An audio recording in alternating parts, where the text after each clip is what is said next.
उपयुक्त कारणों से राष्ट्रीय पेंशन प्रणाली को समाप्त कर पुरानी पेंशन लागू करना किया जाना संभव नहीं है। क्यों गलत बयानबाजी देते हैं कि ये संभव नहीं है? या तो मंत्री जी ये माने संभव नहीं तो भाई नहीं है, अगर संभव नहीं है तो ये 6 राज्यों में कैसे संभव होगी? प्रश्न में पूछा है माननीय सदस्य से, क्या वित्त मंत्री बताएंगे कि पुरानी पेंशन लागू किए जाने का अधिकार सरकार के पास है? जवाब है जी, अधिकार हमारे पास है। अब उस अधिकार का प्रयोग करना ना करना ये हमारा की बात जो है वह यह नहीं होता 75 वर्ष की बात है। पुरानी पेंशन व्यवस्था को खत्म करना, नई पेंशन व्यवस्था को लागू करना, ये पूंजीपतियों की सिर्फ और सिर्फ तिजोरी भरने का काम कर रही है। गुमराह करके हमसे करा लिया, सरकार को किसने गुमराह कर दिया? पर आरोप लगा रहे हैं, पूछ रहा हूँ, पीठ पर आरोप नहीं लगा सकते आप। अरे आरोप कहाँ लगा रहे हैं? पीठ पर आरोप नहीं लगा, आरोप लगा रहे हैं सर। क्या सरकार विचार करेगी तो सरकार कोई विचार नहीं करेगी, जो नई पेंशन योजना है यही लागू करेगी, कोई आवश्यकता नहीं है और बहुत अच्छे से बिल्कुल चल रहा है। ज्यादातर कर्मचारी सरकार की सेवा में प्रवेश करने वाले कर्मचारियों को केंद्र सरकार द्वारा नई पेंशन योजना राष्ट्रीय पेंशन प्रणाली से आच्छादित किया गया है। दिनांक 1/4/2005 को अथवा उसके उपरांत उत्तर प्रदेश सरकार की सेवा में अथवा सहायता प्राप्त शिक्षण संस्थाओं अथवा स्वच्छासी संस्थाओं में नियुक्त कर्मचारी राष्ट्रीय पेंशन प्रणाली से आच्छादित है। प्रदेश में राष्ट्रीय पेंशन प्रणाली एनपीएस के अंतर्गत माह जनवरी 2023 तक 5.95 लाख सरकारी कर्मचारियों तथा सहायता प्राप्त शिक्षण संस्थाओं एवं स्वच्छासी संस्थाओं के 3.5 लाख कर्मचारियों का पंजीकरण एनपीएस में किया जा चुका है।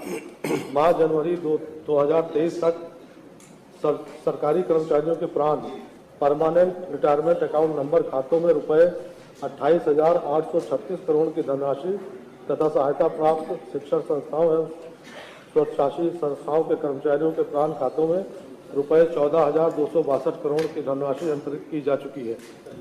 राष्ट्रीय पेंशन प्रणाली सरकार के राजकोषीय स्थिति में संतुलन बनाए रखने तथा न केवल सरकारी कर्मचारी अपूर्ति संगठित असंगठित क्षेत्र के कार्मिकों तथा सामान्य जन के लिए बेहतर राष्ट्रव्यापी वृद्धावस्था सुरक्षा व्यवस्था विकसित करने के उद्देश्य के साथ लाई गई है।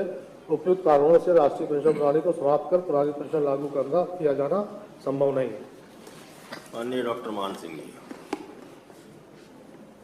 माननीय सभापति महोदय, पुरानी पेंशन का मुद्दा कई बार सदन में रखा गया है और माननीय मंत्री जी ने अभी उत्तर दिया कि पुरानी पेंशन व्यवस्था लागू करना संभव नहीं है। और माननीय सभापति महोदय, 23 फरवरी 2022 को राजस्थान ने घोषणा की और पुरानी पेंशन व्यवस्था बहाल कर दी गई। 9 मार्च 2022 को छत्तीसगढ़ में घोषणा हुई, पुरानी व्यवस्था बहाल कर दी गई। अगस्त 2022 में झारखंड में लागू हुई, हिमाचल प्रदेश में 13 जनवरी को घोषणा हुई और पुरानी पेंशन व्यवस्था लागू की गई। नवंबर में पंजाब ने घोषणा की और पश्चिम बंगाल में पुरानी पेंशन व्यवस्था लागू ही रही, उसको समाप्त ही नहीं किया गया। मैं माननीय मंत्री जी से सिर्फ यह जानना चाहता हूं कि जब कोई चीज संभव ही नहीं होती है, कि ये संभव ही नहीं है, तो इन राज्यों के पास कौन जादुई छड़ी है कि वो संभव करके दिखा दिए। और दूसरी बात, माननीय सभापति महोदय, कई बार जवाब आया कि नई पेंशन व्यवस्था पुरानी जो ओपीएस है उससे बेहतर एनपीएस है, न्यू पेंशन स्कीम। मैं एक बात ये नहीं समझ पा रहा हूं कि जब कर्मचारियों को अच्छी नहीं चाहिए, वो कह रहे हैं हमको बुरी दीजिए, हमको पुरानी पेंशन चाहिए, तो जबरदस्ती सरकार क्यों उनको अच्छा देना चाहती है। और दूसरी बात, माननीय सभापति महोदय, पीएनबी है, एसबीआई, माननीय सभापति महोदय, इतना महत्वपूर्ण प्रश्न है, मैं 1 मिनट अपनी बात नहीं रख पा रहा हूं। माननीय सभापति महोदय, पीएनबी, भाई शांत रहिए ना। पीएनबी, एसबीआई, यूटीआई, यानी कि जो कारपोरेट सेक्टर है उसमें कर्मचारियों का पैसा जाता है। उस पैसे का उपयोग सिर्फ पूंजीपति लोग करते हैं। उस पैसे का उपयोग न तो कर्मचारी के हित में हो पाता है और न ही सरकार के हित में हो पाता है। मैं माननीय सभापति महोदय यह अनुरोध करूंगा कि जब कई राज्य धीरे धीरे पुरानी पेंशन व्यवस्था को बहाल कर रहे हैं तो ये जो 2 लाइन का उत्तर लिख के आ जाता है कि ये संभव नहीं है, तो मुझे लगता है न ये जनहित में है न कर्मचारी हित में है। सरकार का पक्ष रख दिया, आप फिर अनुरोध कर लीजिए उनसे। तो माननीय सभापति महोदय, भाई जो सरकार का पक्ष होगा वही तो मैं यहाँ का कोई लाठी डंडा चला रहा हूँ, अनुरोध ही तो कर रहा हूँ। कर लीजिए। तो मैं इसीलिए तो कह रहा हूँ कि जो मंत्री जी क्यों गलत बयानबाजी देते हैं कि ये संभव नहीं है। या तो मंत्री जी ये माने संभव नहीं है तो भाई नहीं है, अगर संभव नहीं है तो ये 6 राज्यों में कैसे संभव हो गई। कुल मिलाकर के माननीय मंत्री जी गुमराह कर रहे हैं। पुरानी व्यवस्था लागू करना कर्मचारियों के हित में है, शिक्षकों के हित में है। पुरानी पेंशन व्यवस्था बहाल की जाए, मैं यही अनुरोध कर रहा हूँ। माननीय मंत्री जी। सभापति जी, प्रश्न अगर आप देखेंगे मूल प्रश्न, तो मूल प्रश्न में पूछा है माननीय सदस्य ने, क्या वित्त मंत्री बताएंगे कि पुरानी पेंशन लागू किए जाने का अधिकार सरकार के पास है? जवाब है जी हाँ, अधिकार हमारे पास है। अब उस अधिकार का प्रयोग करना ना करना ये हमारा काम है। अब इन्होंने जो राज्य गिनाए, सबसे पहले तो सभापति जी आपके माध्यम से मैं ये बताना चाहता हूँ कि सेंट्रल गवर्नमेंट ने ये बनाया 1/1/2004, उस समय गवर्नमेंट थी कांग्रेस की, और उत्तर प्रदेश में जब लागू हुआ ये, उस समय गवर्नमेंट थी समाजवादी पार्टी की। यहाँ पे अरे प्रदेश में तो समाजवादी पार्टी की सरकार, प्रदेश नहीं, प्रदेश की बताइए। अब चलिए अटल जी की होगी, जिसकी भी होगी। अब उस समय यहाँ पे सरकार समाजवादी पार्टी की थी। अब एक चीज और माननीय सदस्य ने कहा कि पूंजीपतियों को लाभ देने के लिए, मैं ये आपको इसमें बताना चाहता हूँ कि कौन कौन से में ये जमा होती है। Birla Sun Life pension management company, HDFC pension management company, ICICI professional, Kotak Mahindra, Bharatiya Jeevan Bima, Reliance, Bharatiya State Bank, UTI retirement solution limited. 80% पैसा जो है वो जो सरकारी वो है SBI या LIC, इनमें जमा होता है। 20% बाकी कंपनियों में जमा होता है। ये कहना है कि खाली पूंजीपतियों को बढ़ावा देने का, ये बिल्कुल गलत है सरासर। और दूसरा चीज माननीय मैं आपके माध्यम से भी बताना चाहता हूं, लगभग मैंने बताया प्रश्न में भी है 5,95,000 कर्मचारियों ने अपना रजिस्ट्रेशन भी करा लिया है, और 3.5 लाख स्वच्छाई संस्थानों में उन्होंने रजिस्ट्रेशन करा लिया है। इनका यह कहना है कि सारे कर्मचारी विरोध में है, ये बिल्कुल गलत है। स्वार्थता बिल्कुल एकदम मिथ्या है। इतने लोगों ने करा लिया, इसका मतलब कि वो इसके पक्ष में है।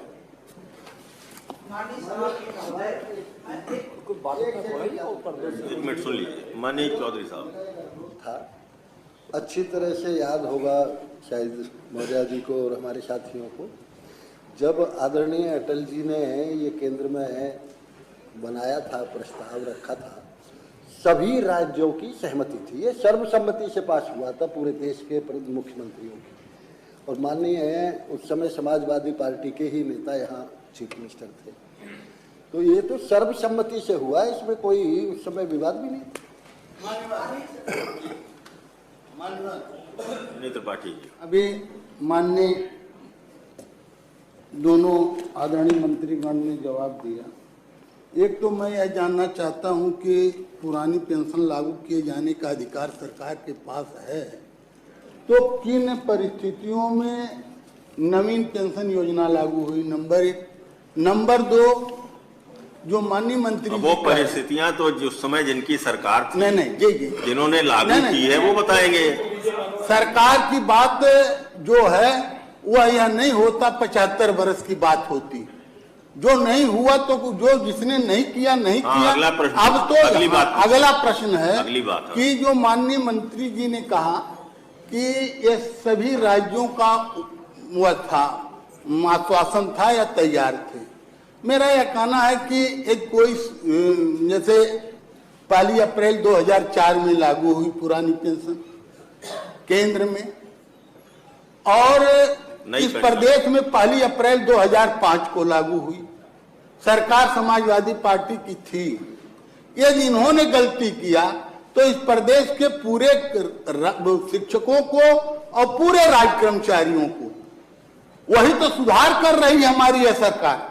जो पहले गलती किए लोग उसी को सुधार कर रही है। वो तो है, हम तो सदन में कह रहे हैं, लेकिन जो सुधार होना है तो माननीय नेता सदन, मेरा अनुरोध है कि जो आज के 18 साल पहले जो तय हो चुका है और वह कर्मचारी उसको स्वीकार नहीं कर रहा है, जो सेवानिवृत्त हो रहा है, कुछ पा नहीं रहा है, तो मेरा केवल यही निवेदन है कि इस पर सरकार जो है सहानुभूति पूर्वक विचार करे। सरकार के पास अधिकार है, सरकार सही कही कि हमारे पास अधिकार है, तो मैं सरकार को धन्यवाद देता हूँ, माननीय मंत्री को धन्यवाद देता हूँ। इस पर सहानुभूति पूर्वक विचार किया जाए। हाँ, डॉक्टर मान सिंह जी। माननीय मंत्री जी ने जो आरोप लगाया ये असत्य वाचन है। एक तो माननीय मंत्री जी ने कहा कि सब कर्मचारी इससे सहमत हैं। मुझे नहीं लगता अगर वो सहमत होते तो पुरानी पेंशन को लेकर के इतने बड़े बड़े आंदोलन धरना प्रदर्शन हो रहे हैं। एक बात तो ये असत्य वाचन है कि सब सहमत है। आप किसी को जबरदस्ती बांध के मारिए और फिर कहिए कि ये बहुत बर्दाश्त करता है, ये तो ऐसी स्थिति में सरकार काम कर रही है।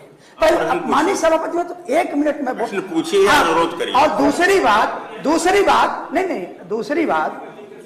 दूसरी बात जब अप्रैल 2004 में केंद्र में माननीय अटल बिहारी वाजपेयी जी की सरकार थी, उस समय जब नई पेंशन व्यवस्था लागू की गई तो उसमें गुमराह किया गया कि 10% कर्मचारी का 10% हमारा, और ये इतनी फायदेमंद स्कीम है कि इससे कर्मचारियों को बहुत लाभ होगा।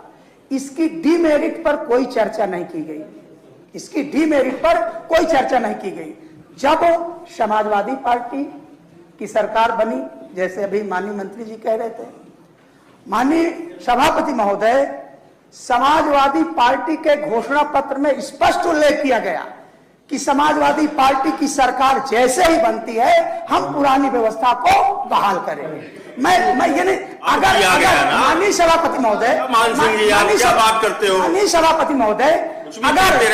सभापति महोदय, अगर मेरे साथ कोई धोखा हुआ, गुमराह किया गया, और अगर मैं कह रहा हूं कि नहीं मैं अपने घोषणा पत्र में सरकार में थे तो आपके साथ सरकार के साथ धोखा हुआ, माननीय सभापति घोषणा पत्र में माननीय सभापति महोदय समाजवादी पार्टी के माननीय सभापति माननीय मंत्री जी का यह कहना बिल्कुल असत्य है कि इसके पक्ष में कर्मचारी हैं। अगर होते तो लगातार आंदोलन हो रहे हैं। ऐसा नहीं है कि माननीय मंत्री जी किसी दूसरे ग्राम में रहते हैं, माननीय मंत्री जी इसी समाज में रहते हैं। हाँ, और मैं दूसरी बात माननीय सभापति में तो ये कहूंगा कि पुरानी पेंशन व्यवस्था के बारे में जो अभी माननीय मंत्री जी ने कहा कि रिलायंस है, पीएनबी है, यूटीआई है, एसबीआई है, मैं माननीय मंत्री जी से यह जानना चाहता हूं कि जो मैंने कहा कि कारपोरेट सेक्टर पूंजीपतियों के हाथ में ये है, तो क्या आप रिलायंस को पूंजीपतियों के साथ खड़ा, मतलब पूंजीपतियों के उसमें नहीं देख रहे हैं? माननीय मंत्री जी, ये इस तरह का असत्य वाचन कि हम सर्वहित में कर रहे हैं, ये गलत है। पुरानी पेंशन व्यवस्था को खत्म करना, नई पेंशन व्यवस्था को लागू करना, ये पूंजीपतियों की सिर्फ और सिर्फ तिजोरी भरने का काम कर रही है सरकार। ये आपके दल की सरकार ने लागू की थी, हमारी सरकार तो हमारी सदन में असत्य वाचन मत करिए। माननीय मंत्री बैठिए। उत्तम जी बैठिए, उत्तम जी बैठिए। वो कह रहे गुमराह करके हमसे करा लिया। आपकी सरकार, आपकी प्रदेश में सरकार थी, उसने गुमराह होकर निर्णय ले लिया। आपकी सरकार ने गुमराह होकर निर्णय ले लिया। आपकी सरकार को किसने गुमराह कर दिया? आपकी सरकार ने गुमराह होकर निर्णय लिया। आपकी सरकार ने निर्णय लिया ना, आपकी सरकार ने निर्णय लिया। ये मत कहिए कि सरकार हमारी गुमराह होकर निर्णय लिए थी। आपकी सरकार ने जनहित में निर्णय लिया था, आज आप उस निर्णय को बदलना चाहते हैं, इतनी सी बात है। सुरेंद्र चौधरी जी बैठिए, नहीं बैठिए उत्तम जी बैठिए, मंत्री जी बोलिए, मंत्री जी लाल बिहारी जी बैठिए, लाल बिहारी जी बैठिए। ये प्रश्न प्रहर है, लाल बिहारी जी प्रश्न प्रहर है। ये माननीय मंत्री जी, वो पीठ अगर उत्तर देगी तो फिर सरकार और पीठ में अंतर क्या होगा? नहीं, कोई उत्तर नहीं दिया, गलत बात, कोई उत्तर नहीं दे रही। जब सरकार और पीठ नहीं, पीठ कोई दोनों आपस में मिल जाएंगे जो है, पीठ महत्वहीन हो जाएगी। गलत बोल रहे हैं, आपको ध्यान दिला रही है। जिस पीठ का आप ध्यान दिला रही है, जिस पीठ पर हम आपको ध्यान दिला रही है, यह जो बताइए आरोप लगाते सपा अपने नेताओं पर विश्वास नहीं करती। माननीय लाल बिहारी जी बैठिए, माननीय लाल बिहारी जी बैठिए, माननीय लाल बिहारी जी बैठिए, माननीय लाल बिहारी जी बैठिए, माननीय लाल बिहारी जी, आप पीठ पर आरोप नहीं लगा सकते। माननीय लाल बिहारी जी, माननीय लाल बिहारी जी, आप पीठ पर आरोप लगा रहे हैं, आप पीठ पर आरोप लगा रहे हैं। पूरा पूछ रहा हूँ, पीठ पर आरोप नहीं लगा सकते आप। अरे आरोप कहाँ लगा रहे हैं? आप पीठ पर आरोप नहीं लगा सकते। आरोप लगा रहे हैं सर? आप कह रहे हैं कि सरकार और सरकार कहना चाहिए पीठ कह रही है, होता है, आप आरोप नहीं लगा सकते। नहीं, आरोप कोई आरोप नहीं है। पीठ पर अगर कोई आरोप आप लगा रहे हैं तो कार्रवाई नहीं लिखा जाएगा। पीठ पर कोई आरोप नहीं है। चलिए माननीय मंत्री करा रहा हूँ मैं, माननीय बैठिए, मैं माननीय मंत्री ढिल्लो जी करना चाहता हूँ। ढिल्लो जी बैठिए भाई, सदन को व्यवस्थित चलने दीजिए। ढिल्लो जी बैठिए, ढिल्लो जी बैठिए। पीठ पर आरोप नहीं लगा रहे हैं, पीठ का विरोध करा रहे हैं सर। कुछ पूछना है तो पूछ लीजिए। हम पूछ ले रहे हैं सर। हाँ। माननीय मंत्री जी, हम बहुत अदब के साथ आपसे निवेदन करना चाहते हैं। अरे बात